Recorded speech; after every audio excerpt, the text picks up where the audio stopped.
Hello, everyone. My name is Kashawn Hopkins. I'm an instructional technology specialist from Oklahoma Public School Resource Center, and today I'm here to talk about ClassroomScreen for this Tech Talk. Just to give you a little bit, for those who don't know, ClassroomScreen is an online tool. It's designed for teachers to create interactive and engaging learning environments in their classroom.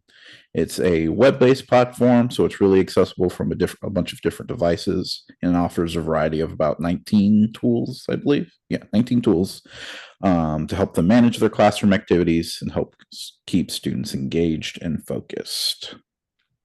Before I jump further into that, I think you should get to know our tech team a little bit more. I'm joined here with my colleague here, and so I want to give him an opportunity for him to introduce himself. Hello, I'm Kurt Bernhardt. I'm the technology director for OPSRC.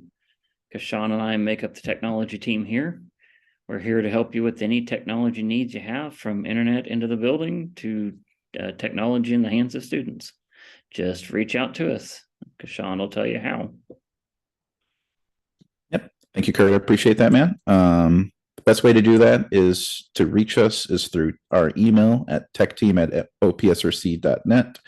We're going to try to get back to you as soon as we can. Once we get this email, it shoots a little something to both me and Kurt. Moreover, if you want the slides to this, you can access it. I have a link to it, which I'll share. And you can also get it through the slides here at opsrc.net/tech talks. That's TECHTALKS. If you go there and look a little something like this, where at the top you can see our upcoming Tech Talks along with ClassroomScreen. We got something going on for Classroom Dojo, Class Dojo, Google organizational tools to try to combine a couple of different tools. Discord and Trello are up on the next set. If you scroll down a little bit, we have a button where you can suggest future tech topics or tools.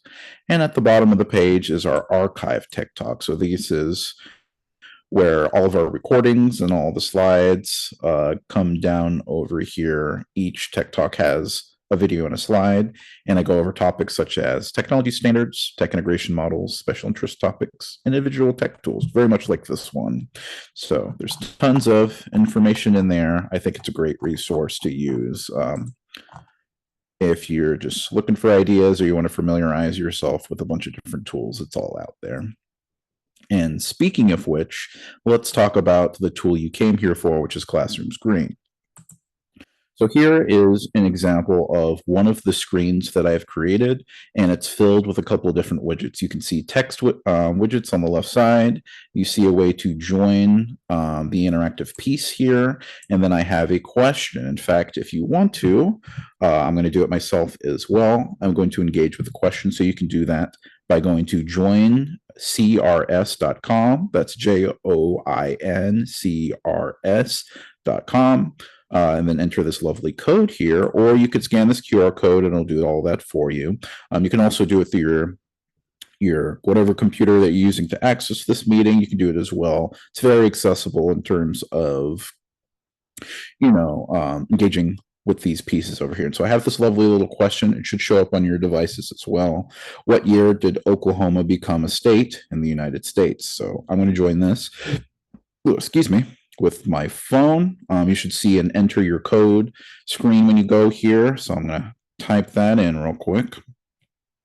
And once you have that, you have a simple interface and the question as well. So you should see the same options here. And notice on the right-hand side, when someone joins or answers, you can see on the right side of that widget is how many answers that we have. For right now, I'm hiding the answers until I'm ready to reveal them. And you know that by this little symbol with the eyeball with the slash through it. I can click on that to reveal the answers here. In fact, which is what I will do. And you can not only do that, but you can also click on any of these buttons down here and also put in an answer as well. But I'm going to click the eyeball. And you can see a range of answers here. And for anybody interested, it's 1907. So if you got that, very cool. And yeah, it's real easy to set some of this up. There is a limitation of when you create these. I'm using a free account. So you have access to all the widgets, which are, sorry, let me move my Zoom window out of the way here, which are down here. I have this lovely little toolbar filled with widgets, and you can click on more widgets to see the rest on here, and you can adjust them however way that you want. But you can't save the screen here, which is a little unfortunate. So once I close this out or log out, I will lose all of this. But one of the really nice things about this is that it's real easy to set all this stuff. It's sort of a click of a button. You already have a bunch of this information here. So yeah, that is what's going on this page. I would like to go and do a little bit of housekeeping stuff before I do a further deep dive on what ClassroomScreen's about. But hopefully that at least gives you a little hook here. Okay. So our objective here for this Tech Talk is after this Tech Talk, educators will be able to integrate ClassroomScreen to the classroom to support classroom management and keep students focused. These two parts right here, the classroom management and the engagement part of it, I think ClassroomScreen excels, because I feel like I try to really pick out tools when I do tech talks that you can hand it off to your students and have them work with it. I do feel like, in my opinion, that this is more of a teacher focused tool. It's there to help you manage your classroom a little better, try to get a little bit more organization in there. So it's still useful. It's not something that I think you could do anything really deep with it, but if it makes your life easier, that's awesome. I think it still has its merit. All right. Schedule's pretty straightforward. I'm actually going to spend the majority of the time in the showcase part, really focusing on what the screen can do and help you come up with some practical applications for it, and some ways that you can not only put in the widgets and their individual merits, but start combining them in different ways for specific purposes. And then we're just going to finish up with a wrap up. I'll share up some resources filled with some of the things that I found in my research, and then we'll be done from there. A little bit of an overview of ClassroomScreen. A quick definition is it's a web-based collection of interactive tools that support classroom management and engagement. So straightforward definition there. A couple of features that I do want to mention is the 19 widgets. They have polls, they have timers, they have sound levels, which is really fascinating. You do need a microphone for that to work out. But I think it's pretty good in terms of using it as a classroom management tool. You have work symbols. So something that I think is really nice about the way that the widgets are designed is not only that they reinforce an idea that you can see like through text, but also they represent it visually.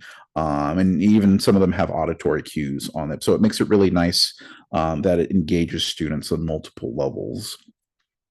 We have these lovely random name group generators on there. You can create these lists that you actually can save. You can save up to 3 lists, and then you can create, have it randomly either pick a name or sort the list by groups. So pretty cool. Limitations you do want to keep in mind, and I feel like this is important enough to repeat if you're going for just the free account. You can't save screens. So once you close that screen, it will refresh everything on your account. And you can only have up to 3 main lists there. So yeah, please keep that in mind. If you want to follow along or just visit so you can play with the tool a little bit, I think that's a great idea. You want to go to classroomscreen.com. That's ClassroomScreen.com, which is where I'm going to take you. Now, I have prepared a bunch of things on these slides so I could remember to share everything with you. So I won't be closing this out. I will go to the dashboard at the very least to show you what it looks like when you first log in. But when you do log in for the first time, you can either use a Google account, Microsoft account. Those are no problem. You could also sign up using an email. But I'm going to click the home screen. So we go back here. And yeah, you'll get this space over here. And so you can see I have something called a workspace. So this is where all of my collections live. You can think of collections like folders, and each slide is like an individual screen or file on here. And so if you have the pro account, you can add more workspaces. But for right now, we're just going to organize everything in collections. So yeah, you can see the different screens that I've created on here. If I want to switch around the order of the screen, I can actually click and drag and move them around. So it's pretty nice that it is interactive in that way. If you do want to learn more about Pro, of course, they gotta sell the subscription versions of them, which will let you save extra screens and backgrounds and all that, which I'll show through. One key thing that I do want to point out is on the top left-hand corner is name list. If you want to create a list of names, like for example, I created a list of everybody that I work with in my organization here. And so you can do that up to 3, no problem. And that will come into play once we use the widgets that use those name lists. But for right now, I just want to jump back into my collection here with the screens that I've created. Cool. And show you around on the widgets. Now, where the Disney magic happens is here at the bottom of my screen. If I click this little arrow, I can open it up, or I could click the down arrow to close it all down. So it's a real way to save on space if space is at a premium for whatever device that you're working on. And when I try to work this from left to right, I've tried to group a couple of them according to some suggested applications here. But starting with the very leftmost option, we have the background tool here. There is a bunch of lovely templates, which if you create a new screen, it will pick one of these random templates here. We have some lovely ones like this calm natural setting here. They have some lovely animated ones as well. Depending on your device, it might work out well. If not, it might be choppy, so you got to watch out for that. We got lovely colors and gradients and whatnot. So you can even throw in your own. If you click on uploaded backgrounds, you could slap one in there. And I think maybe I have something that will work on deck. Yeah, sure. The OPSRC logo. All you have to do is drag and drop into the space or click upload file, find something locally. Then on this preview space on here, I can see that it's zoomed in a little way too far. So I'm going to click the expand button or the collapse button, and it will try to shrink it down into that space. Since this is part of this logo is transparent, it might be useful that I click on one of these colors to place sort of a flat color, a solid color background behind it. So you can do little small modifications, but nothing too crazy with it. And then click set this background. And you can see it'll work it through for me. So pretty nice. On the left-hand side, you can see I have these basic text box. They are context sensitive. So if I click on any one of them, I can see some lovely little options, basic formatting, like, adjusting the size of the text. I can just click the drop-down menu and make some adjustments real easy. Also, I see there's the little interactive tabs. And one thing that's really nice about the interface for each of the widgets is that it's designed to be familiar from one widget to the next. So like, for example, top left-hand corner of this red box you see here is the close button. Anytime I want to delete a piece of a text box, it's always up in the top left-hand corner. On the bottom right-hand corner, if I want to expand this in any way, I can always click and drag that piece, and you can see that from widget to widget. Additionally, if you see that tab in the bottom middle, that means you can click that and drag and reposition your widget. You can also do this if you click and hold on a widget without actually clicking in any of the content there. It works nicely. And if you want to adjust one of the context settings as well, top right-hand corner, you can click that little cog symbol. It'll give you a little slide-up menu on your right-hand side, and you can make some adjustments. And this is really dependent on what type of widget you're working with. So you can adjust things. Since this is a text box, of course, you can adjust the size and the font, family, the style. In this case, you can also enable spell check. And all widgets also have color themes, which you can click and make color adjustments on here, which is it's quite nice that these are all available. There is a custom theme situation, but you can see by that little star, you can see that's a premium feature So a little unfortunate that's there, but at the very least, I think you have some really nice functional color themes that you can easily swap between. And I think these are good, not only for aesthetic purposes, but I think it's good if you want to bring people's attention to certain widgets. I think it's a great way to do that. Alternatively, if you do want to bring attention to a certain widget. Some of them on the top right hand corner, right below the settings button, is these three dots. And you have things like show in all screens, like it will take this text box, put it on every screen that I have to work with in this collection. I can duplicate it and I can also spotlight it. So I think spotlight is a great feature here because if you click on that, it will remove all other widgets and just focus on that one. So if you're using something like a classroom management widget, which I'll show in a minute, it's a great way to highlight and really bring in the focus there.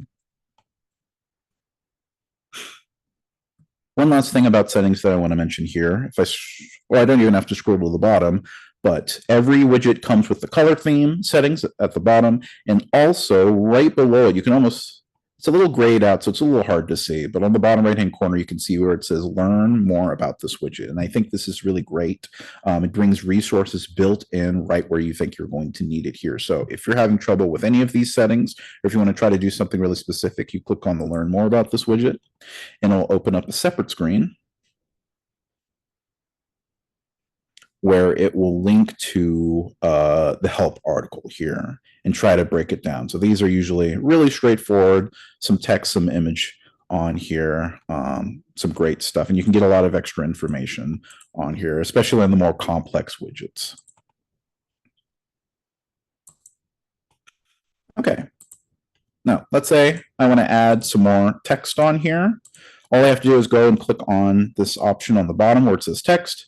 Boom, I got a text box, and then I can type whatever I want in there and then manipulate. So it's really easy to just slap in widgets in there. The only widget that I know of that has like an interactive piece where you like log in on a device and answer it is through the polling on here, which is what I set up over here for our showcase.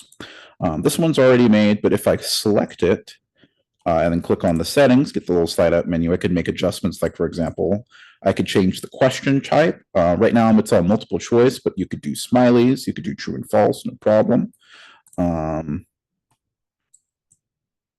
Yeah. So, and then from there, it will automatically swap me over to settings where I can change the question. I can adjust the answer types on here. Maybe 5 is too many. I like 3. You could change things like make it close the voting so people don't come in afterwards and mess with the results. You can hide it, which I recommend you do. I don't know if that's on by default. You can change how to vote either remotely or you can have them tap on buttons on the screen. So maybe, for example, students are coming into the classroom and you just want them to let you kind of get a vibe check with them. And so they can either go up and tap on the screen if they're feeling good, or you could have them log in with your devices, something like that on there. You can even change the chart type as well from pie, donut, and bar. But yeah, that is how polls work. And I think it's really nice that they have the quick buttons on here. You can either click the lock symbol to lock it down so no one else can join the poll.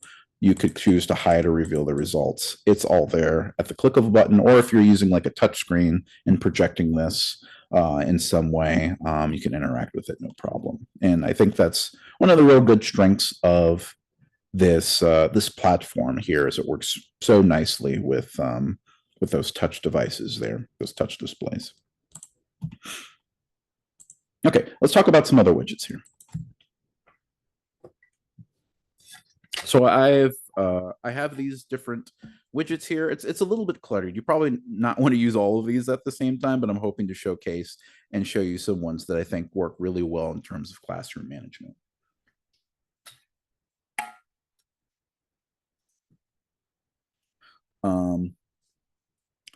So yeah, working my way through here, we have the timer here on the top left-hand corner. If I click the play symbol, you can see that it visually counts down, and it also has the numbers on here.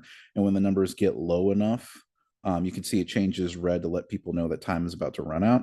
It will play a sound and it'll be done. You can make easy adjustments on here by clicking the plus and minus symbols. And if I click the settings, we'll slide that out. I can change things like timer sound. It played the little ding dong symbol, but you can adjust it to a bunch of different ones. You can say how many times the timer will repeat before stopping, and you can even make like fine tune adjustments like if the indicator runs out at a certain percentage of the time lost or at a certain time that's left on there. So it's real easy to make minor adjustments on that timer here. Additionally, you could use the alarm if you're looking for very specific times on here. You can use this clock. If you click on settings, you get kind of the same stuff like being able to adjust the sound or make it a 24-hour clock, no problem. And you can see it automatically changes. I don't really have to click save or anything. It just knows on there. So I think this is a great way of keeping time, either one of these widgets here. And all of them just work. As soon as you click clock, boom, you got a clock. And something to know is this clock is synced up with the time on whatever device that you're using. So please keep that in mind if the time is coming out a little wonky. In the middle of my screen, I have two visual indicators. I think this works really well with like a younger audience. So like, for example, you've probably seen the stop, slow and go. Younger students will respond to very, very simple signals here that you can use in terms of classroom management and reinforcing your routines that you have here. This works at a click of a button. It's real easy to make adjustments on there, and you can also adjust the look and feel of it. Moreover, you can use this work. This is the work symbols. So right now I'm on silence. You can click on that and you have a couple of different options you can swap to, like whisper, ask a neighbor, and work together. So just a bunch of different ways that you can sort of make really quick ways to switch between how people should be interacting with each other and creating a learning environment that will work out well with whatever you're trying to do here. One last widget on this page, you've probably already noticed as I am talking, on the right-hand side, I have a little sound level on here. And you can actually adjust the maximum level. The lower it is, the easier it is to break that limit. And it will play a little chime. Let me see if I can get it to do it. On the bottom left-hand corner, if I have that bell up, anytime that I pass this sound threshold, it will play a little sound on here. And if I'm thinking that's too sensitive, I can make adjustments on there. So I think this is a great thing you can use here, and especially top right-hand corner, I'm going to click on those three dots, click spotlight. So if you just want that to be something that your students are going to pay attention to, just to make sure that they aren't exceeding a sound volume that you don't find acceptable, this can really help manage that automatically. Great. So fantastic classroom widgets. So many. I'm going to turn off this symbol one. I know it gets a little bit loud for me. I try to project for these. This next page is a collection of widgets that I used for engagement.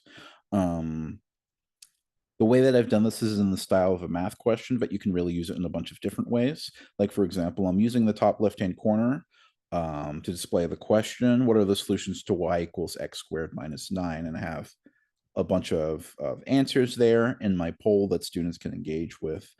Below that, I have an engagement piece, which is a QR code. This goes to Desmos's graphing calculator, so you really can scan that and get there. It's real easy to set up. If you click QR code, it will ask you for a piece of text or URL. So I'll do, I think this is YouTube. I could be wrong. I mean, even if it does wrong, it'll still generate the QR code for me. Yeah, I don't know if that'll work or not, but it was as easy as copy pasting and dumping it in there, and it spits that out. So if you just need QR codes, that's a real quick way to do that. You can also see the this drawing business over here. If I click on it, I've made it a little smaller than I needed to, but you can see when I click on it, I have a bunch of little bells and whistles that I can do, like a paintbrush or a pen. I can create little boxes if I wanted to, but this gives me a way to show my work when I'm working through this problem. And on the right-hand side, which I think is probably one of the more fascinating widgets on there that if you feel comfortable with, you can interact with. This is an embed code box, which you don't see on my toolbar here initially. You'll have to actually click on where it says more widgets. And it says embed right over there. And it works the same way that the QR code one does. If I click on embed, it will ask for an embed code or an iframe code on there. So if you feel comfortable copy pasting that, it will provide a lot of extra functionality into your classroom screen. So this is where it gets a little bit interesting. So I've pulled an interactive graphing calculator here from Desmos. I can actually change the equation directly in here, y equals x squared minus 9, and you can see it works just as if I was working it inside of the website. So really nice. Now, it doesn't work in all cases. It depends how friendly the code that you have is. But once you do get this working, it's really nice that it can just enhance everything else that you have in here. And I believe if you need some suggestions, when I click on the settings for the embed code and then click on learn more about this widget, it will give you a lot of suggestions. So this one I feel like is worth exploring in terms of the help articles that I've looked through. They give suggestions like if you're familiar with Google Slides, Canva, PowerPoint for the web, Venmo, and musical widgets. Like for example, there's metronome widgets, a tuner code in there you can adjust and use that for your classroom. So just a real quick way to bring in the technology in your classroom in classes, like even in a music class, you could use it. Okay, we're a little bit out of time here, everyone, but I do want to mention these last couple of widgets here. Like, for example, these two are the nameless widgets. So I can either, if I want a random name creator, I can click on where it says random name, and it'll give me this option to open my settings. And then I can either create a local list where I can type in some names and press enter. And so now I have this widget of 4 names. And when I click continue and then click, I have a little shuffle button. It will randomly pick one of the names. And by default, it will remember which students it picked. That way, if I don't want to repeat students, it will automatically by default not do that. Now, if I don't mind it replicating itself, in those settings, you want to disable remember chosen students. That way, it will always reshuffle the deck, so to speak, every time it picks a name. So you can get duplicates if you need to. You can also take off those animations. It's a little fancy and it's kind of cool, but if you just want to save the few seconds there, you can disable those, no problem. Additionally, on the right-hand side, I have groups you can make here. If I click on open settings here, I can use a name list, like for example, the OPSRC name list that I've created before this. If I select that, it will give me the 14 names that I have, and I can adjust how many number of groups that I want. So if I see there's 14, so maybe I want groups of 2 students. I want to group them in pairs here. And so once I do that, I click on create groups, and it will give me, I may have to adjust the size of this a little bit here so you could see them all. But you can see it has quickly created these groups, and maybe I was like, oh, maybe Megan and Susan can't be together. I can click and drag this name out and put it into another group to make for easy switches. Or if I want to reshuffle this entirely, but I was like, Andy and Eric make really great team. I can lock those names in. And let's do Susan and Kurt. Let's lock those as well. So group 2 and 4 will stay the same. But everybody else, if I click the shuffle button down here, it will readjust the groups there. So real nice way to make those group. That way you can help your students out a little bit. Maybe you want to help them avoid that kind of awkward situation of like trying to figure out what groups they're going to be in. Help them out a little bit. Use this technology, shuffle them up, give them an opportunity to work with students they wouldn't normally work with. All right. Finally, we have this page over here filled with the widgets that I couldn't include. But if you have any ideas for them, that would be great. I didn't include the webcam one. There's one that you could literally have a webcam feed go to it. I think that's good if you want to project something onto a space, like if you're going to work something out on your hand or you're trying to show off, do a little show and tell. I think it works nicely with that. I didn't include it on this one since I'm using my webcam now, and it's a little funky working if your webcam's used in a different place. So from left to right, we have this lovely calendar. Yeah, it's just an option. You can change the settings on here. You can even adjust the size of it to just display the single date on there. We have a dice, and you can actually, when you go into the settings, you can adjust what type of dice you're going to use. Lots of options. We got a stop timer on here that can actually track laps as well. And then we have an embedded video space, which works nicely if you're trying to display content in some way. Yeah, so if I click on this, actually works. Or it would. Oh, there it is. My favorite video.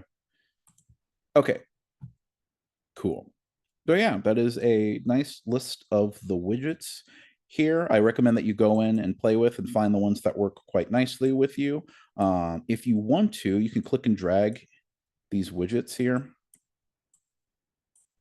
Yep, I might need to open it up. Hold on. I'm going to click on more widgets. And when I click on edit here, little toggle button, I can actually click and drag and move these around. So if you like these other widgets down here and you want them to show up, you can click and drag, move them up, and make some adjustments here if you want to. No problem. Okay. If you made it to this point, thank you so much. I appreciate you coming in and tuning in to another one of these tech talks. I hope Classroom Screen has resonated with you in some way. And you can use it either at a low level where you're just pulling and using these widgets on the fly, and you can do it kind of at a higher level where you're combining these widgets for a specific purpose, like this page with the math problems on it. Just to wrap things up, I have a resource page filled with some resources for ClassroomScreen. I mean, I think they do a really good job with the help articles, but oh, excuse me. If you want to revisit any of these pages, if you want to revisit any of the content I've talked about, they have a resource page. If you want to extend your learning and see how other people are using the classroom screen in other ways, they have some options for that. So take a look through those. Next page is dedicated to technology integration. Even though I didn't really focus on it inside of this tech talk, I think these are worth taking a look at because I think it's a good idea to have a plan for technology before you put it into your classroom. And then finally, my appreciation page. Thank you so much. Here is a link to my evaluation. Just please take a moment or two to fill that out so I can get feedback, make these tech talks a little better. In fact, there's a QR code there on the right-hand side as well for accessibility purposes. I've been Kushan Hopkins. I'm joined here with Kurt Bernhardt, our technology director. Thank you so much, Kurt, for being here for another one of these. If you want to reach out to us, you can either do so through techteam at opsrc.net, shoot us a message, or you can connect to our organization and our members through our social media buttons. We have some exciting stuff coming out, and we would love to celebrate with you with the cool stuff you're doing at your school. So yeah, click on any one of those and it will direct you there. Anyways, I think that is enough for now. So thank you so much one last time, and I hope everybody has a great day.